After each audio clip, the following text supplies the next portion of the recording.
Sepanjang mungkin, setahun belakangan ini, kita melihat ada 2 konteks ya. Konteks yang pertama, konteks yang sifatnya global, yang kemudian diperparah dengan pandemi Covid, tapi konteks yang kedua adalah konteks yang sifatnya domestik.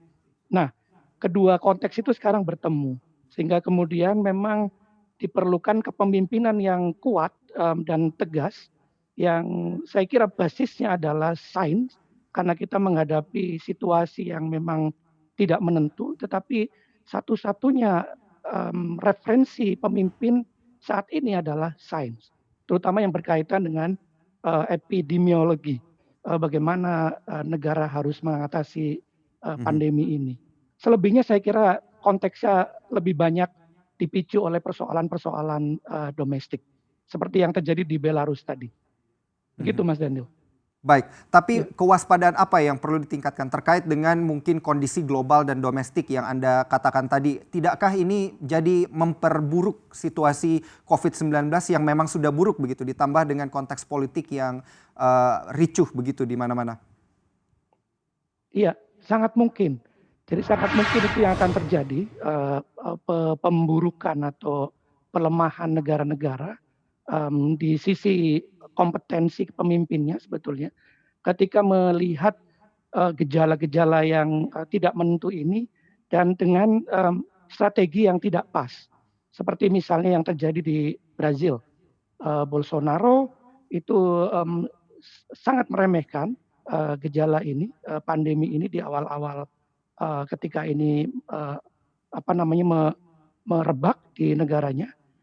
Sama sebetulnya yang terjadi di Indonesia dan Brazil dalam hal ini sangat dekat, keadaannya dengan Indonesia. Jadi kalau kita tidak waspada, bisa saja terjadi gelombang, protes yang, seperti yang terjadi di Brazil, selama beberapa hari, terakhir. Mhm.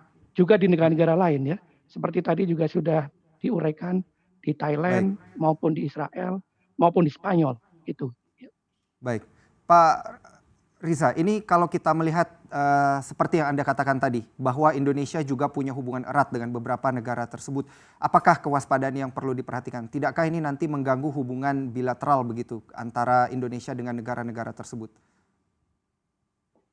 Mmm, Hubungan bilateral antara negara-negara yang tadi disampaikan ya dalam, apa namanya, keterangan sebelumnya, yang, perlu diwaspadai adalah hubungan yang sifatnya, ekonomi terutama, perdagangan dan juga investasi.